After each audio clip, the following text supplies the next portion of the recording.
but I made a mistake. Yeah. And I was young and kind of, crazy.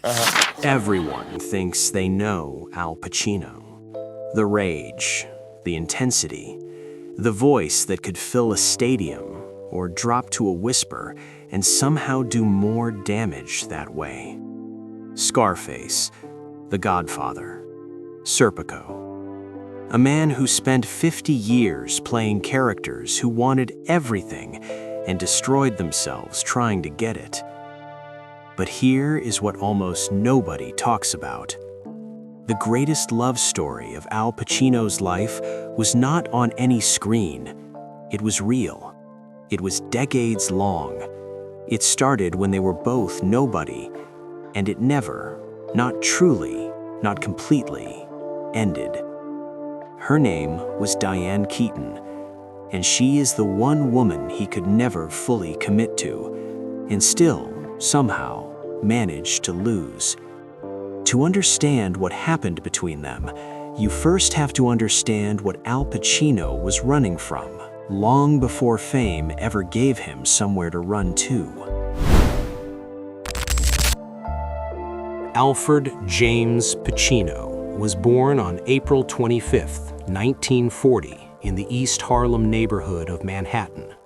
His parents were Sicilian immigrants.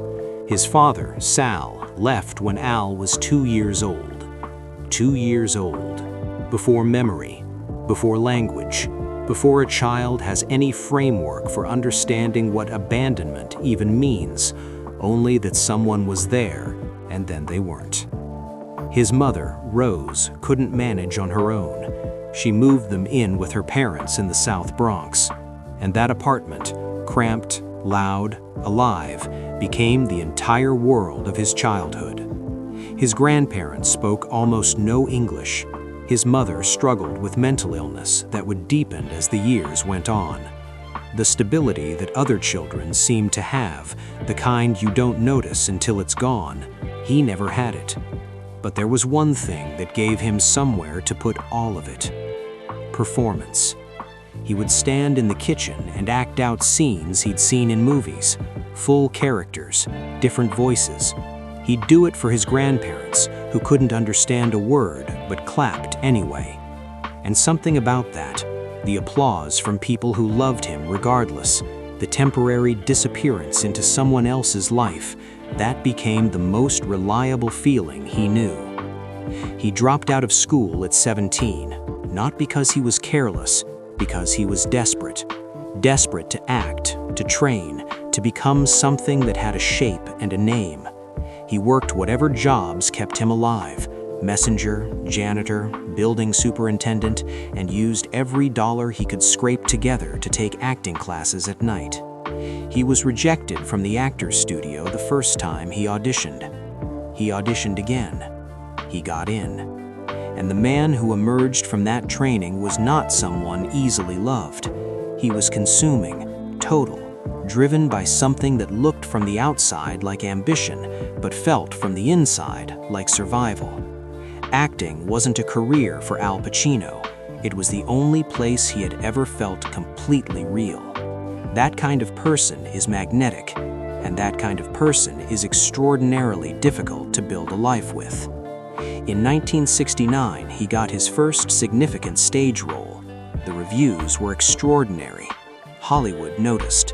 And right around the same time, on a theater stage in New York, he met a woman who was doing exactly what he was doing, figuring out who she was, pushing herself past every comfortable limit, refusing to be ordinary. Her name was Diane Hall. The world would come to know her differently. Diane Keaton was born January 5th, 1946, in Los Angeles, which means she and Pacino grew up on opposite coasts with almost nothing in common on paper. He was the Bronx. She was suburban California. He barely finished high school. She had an entirely different kind of displacement. Not poverty, but a persistent, grinding sense of not fitting inside the life she'd been handed. She was funny in a way that made people uncomfortable because it was real. Neurotic in a way that was not performed. drawn to fashion and photography and art in a way her surroundings didn't quite know what to do with. She changed her last name to Keaton when she joined the Actors Equity Association because there was already a Diane Hall registered, and she moved to New York to be taken seriously. In New York, she got cast in the original Broadway production of Hair. She was the one cast member who refused to appear nude in the show's famous finale, not as a publicity move, as a genuine personal boundary. This was who she was, someone who showed up completely but held something back, who gave enormously but on her own terms. And then she was cast in a new play, a comedy, by a writer-director who was also falling headfirst into his own creative identity. The play was called Play It Again, Sam. The writer was Woody Allen, and it was there, in rehearsals, in the mess and the laughter and the creative friction of building something together, that Diane Keaton met Al Pacino. The chemistry between them was immediate and, by all accounts, slightly confusing to everyone in the room. He was intense and interior. She was quick and surprising. He was stillness coiled tight. She was motion barely contained. They should not have worked. They worked completely. They began a relationship that most people around them assumed would become permanent. That assumption turned out to be one of the most expensive mistakes anyone in their orbit ever made. In 1972, Francis Ford Coppola released The Godfather. The studio had not wanted Al Pacino. They found him too small, too intense, too unknown. They wanted someone established, someone bankable. Coppola fought with him with everything he had and almost lost his own job over it. The first days of filming were so tense that studio executives were literally on set prepared to fire Pacino after any scene they didn't like. They stopped coming after the restaurant scene. The scene where Michael Corleone retrieves a hidden gun from a bathroom and walks out to execute two men in cold blood, and the camera holds on Pacino's face, absolutely still, before and after. That scene changed American cinema. Not because of the violence, because of the control. The audience understood in that moment that this was not just an actor performing.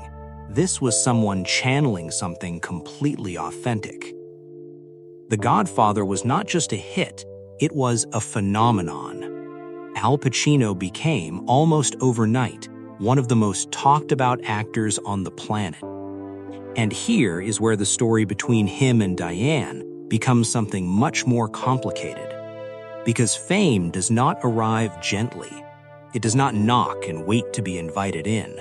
It crashes through every existing structure of a person's life and rearranges everything without asking.